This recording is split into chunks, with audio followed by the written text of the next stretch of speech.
Hi hello friends, இது நம்ம healthy life channel. இன்றைக்கி நம்ம சேனலில் பார்க்க போகிறது செகண்ட் ட்ரைமஸ்டரில் ஜென்ரலாக என்னென்ன விஷயம்லாம் நடக்கும், என்ன மாதிரியான டவுட் வரும், என்னென்ன மெடிக்கல் டேர்ம்ஸ் எல்லாம் நம்ம பார்க்க வேண்டியது இருக்குங்கிறத பற்றி தான் இந்த வீடியோவில் பார்க்க போகிறோம். வீடியோக்குள்ளே போகிறதுக்கு முன்னாடி இது வரைக்கும் நம்ம சேனலை சப்ஸ்கிரைப் பண்ணாதவங்க இருந்தால் மறக்காமல் சப்ஸ்கிரைப் பண்ணுங்கள். பக்கத்தில் இருக்க பெல் சிம்லை ப்ரெஸ் பண்ணால் நம்ம சேனல் அப்டேட்ஸ் உங்களை தேடி வரும். இப்போது வீடியோக்குள்ளே போகலாம். செகண்ட் ட்ரைமஸ்டர் அப்படின்னா மிட் ட்ரைமஸ்டர் அப்படின்னா 13 முதல் 27 வாரங்கள் நடக்கக்கூடியது. ஃபர்ஸ்ட் ட்ரைமஸ்டரில் இந்த மார்னிங் சிக்னஸ், டயர்ட்னஸ், நாசியா இந்த மாதிரி ப்ராப்ளம்லாம் செகண்ட் ட்ரைமஸ்டரில் படிப்படியாக குறையும். ஒரு சிலருக்கு மட்டும்தான் கொஞ்சம் நாளைக்கு எக்ஸ்டெண்ட் ஆகும், ஆனால் பாதி பேருக்கு சீக்கிரமாகவே குறைஞ்சிரும். இந்த ட்ரைமஸ்டரில் உங்கள் ப்ரெக்னன்சியை நீங்கள் என்ஜாய் பண்ணலாம். ஏன்னா இந்த ட்ரைமஸ்டரில் தான் குவிக்கனிங்னு சொல்லக்கூடிய குழந்தை உதைக்கிறது, அசைகிறது, சுற்றுறது இதெல்லாம் நமக்கு தெரிய ஆரம்பிக்கும். இது உங்களோட ஃபர்ஸ்ட் பேபியாக இருந்தால் குவிக்கனிங்கை உங்களால் 20வது வாரத்தில் உணர முடியும். அதுவே உங்களுடைய செகண்ட் பேபியாக இருந்துச்சுன்னா 16, 18வது வாரத்திலேயே உங்களால் உணர முடியும். அடுத்து செகண்ட் ட்ரைமஸ்டரில் என்னென்ன நடக்கும்னு பார்க்கலாம். ஃபர்ஸ்ட் ட்ரைமஸ்டரில் நிறைய பேருக்கு வெயிட் லாஸ் நடந்திருக்கும். ஆனால் செகண்ட் ட்ரைமஸ்டரில் அதை ஓவர் கம் பண்ணி கொஞ்சம் கொஞ்சமாக வெயிட் கெயின் ஆக ஆரம்பிப்பீங்க. இதுக்கு முன்னாடி சாப்பாட்டு மேலே இன்ட்ரெஸ்டே இல்லாமல் இருக்கும். ஆனால் இப்போ பார்த்தீங்கன்னா உங்களுக்கு ஃபுட் கிரேவிங் ஸ்டார்ட் ஆகும். அடுத்ததாக பார்த்திங்கன்னா இந்த ட்ரைமஸ்டர் நிறைய பேருக்கு கான்ஸ்டிபேஷன் வர ஆரம்பிக்கும். அதனால் சாப்பாட்டில் நிறைய ஃபைபரோ நிறைய நீர்ச்சத்துள்ள பொருட்களாக எடுத்துக்கோங்க. ஜூஸு, இளநீ, மோர் இதெல்லாம் ரெகுலராக எடுத்துக்கும் போது கான்ஸ்டிபேஷன் வராமல் இருக்கும். அடுத்தது கால் வீக்கம். கால் வீக்கம் வர்றது நம்ம உடலில் இருக்க அதிகப்படியான ஃப்ளூயிட் நம்ம காலில் தங்குறதுனால தான் வருது.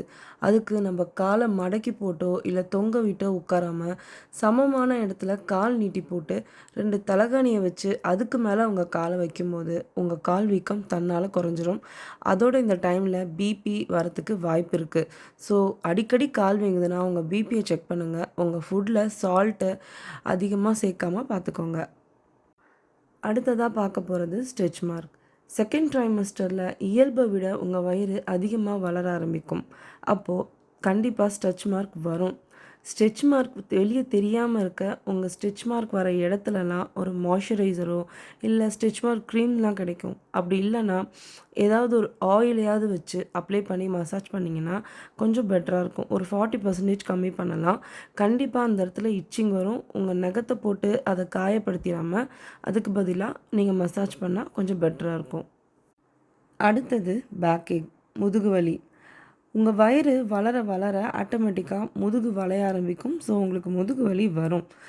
நார்மலாக உட்காராமல் ஒரு சமமான இடத்துல காலை நீட்டி போட்டு முதுகுக்கு பின்னாடி ஒரு தலகாணி வச்சு உட்காரும்போது கொஞ்சம் பெட்டராக ஃபீல் பண்ணுவீங்க.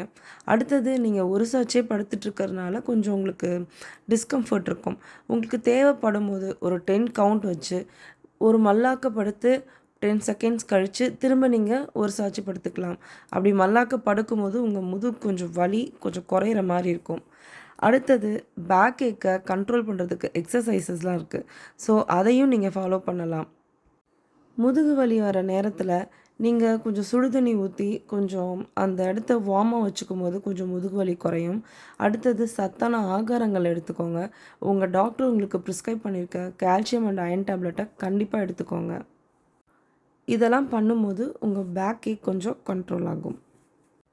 செகண்ட் ட்ரைமஸ்டரில் என்னென்ன மெடிக்கல் டேர்ம்ஸ் எல்லாம் பார்க்க வேண்டியது இருக்குதுன்னு பார்க்கலாம். First haemoglobin test. இது ப்ரெக்னன்சியோட 4வது மாதத்தில் எடுப்பாங்க. உங்கள் ஹீமோக்ளோபின் அளவு அட்லீஸ்ட் 10க்கு மேலே இருக்கணும். இந்த ஹீமோக்ளோபின் மட்டும்தான் உங்கள் உடலுக்கு ஆக்சிஜன் சப்ளை பண்ணுது.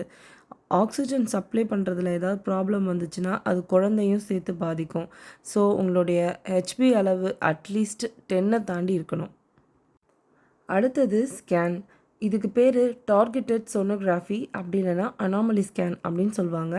20வது வாரத்துலேருந்து 24வது வாரத்துக்குள்ளே இதை எடுக்கணும். செகண்ட் ட்ரைமஸ்டரில் உங்கள் பேபியோட வளர்ச்சி முழுமையாக இருக்கும். கை, கால்கள் எல்லாமே வளர்ந்துருக்கும். ஸோ வளர்ந்த குழந்தைக்கு ஏதாவது கம்ப்ளைண்ட் இருக்கான்னு செக் பண்ணுறதுக்கான ஸ்கேன் தான் இது.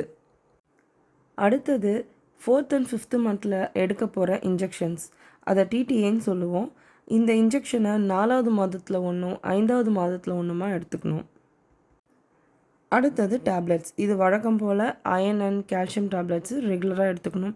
வேறு ஏதாவது ஹார்மோன் டேப்லெட் கொடுத்துருக்காங்கன்னா அதையும் மறக்காமல் எடுத்துக்கோங்க. சில பெண்களுக்கு ப்ரெக்னன்சியில் சுகரும் பிபியும் இருக்கும். அதுக்கான ட்ரீட்மெண்ட்டும் உங்கள் டாக்டர் கொடுப்பாங்க. அதையும் நீங்கள் கரெக்டாக ஃபாலோ பண்ணிக்கோங்க. பிபி இருக்குது அப்படின்னா உங்களுக்கு கால் வீக்கம் அடிக்கடி வரும். அதையும் செக் பண்ணிக்கோங்க. அடுத்தது செகண்ட் ட்ரைமஸ்டரில் சில பேருக்கு கர்ப்பப்பை வாய் திறந்து குழந்த பெயின் இல்லாமல் வெளியே வந்துடும். இது மாதிரி ஃபர்ஸ்ட் டைம் எக்ஸ்பீரியன்ஸ் பண்ணவங்க உங்களோட செகண்ட் ப்ரெக்னன்சியில் உங்கள் கர்ப்பப்பை வாயில் ஒரு ஸ்டிச் எடுத்துக்கணும். அப்படி எடுக்கும்போது குழந்தைய செக்யூர் பண்ணி அதை மெயின்டைன் பண்ணலாம். செகண்ட் ட்ரைமஸ்டரில் இருக்க வேண்டிய எல்லா விஷயங்களையும் இந்த வீடியோவில் நான் உங்களுக்கு ஷேர் பண்ணியிருக்கேன். உங்களுக்கு ஏதாவது டவுட்ஸ் இருந்துச்சுன்னா கீழே கமெண்ட் பண்ணுங்கள். இந்த வீடியோ பிடிச்சிருந்தால் லைக் பண்ணுங்கள், ஷேர் பண்ணுங்கள். Happy pregnancy!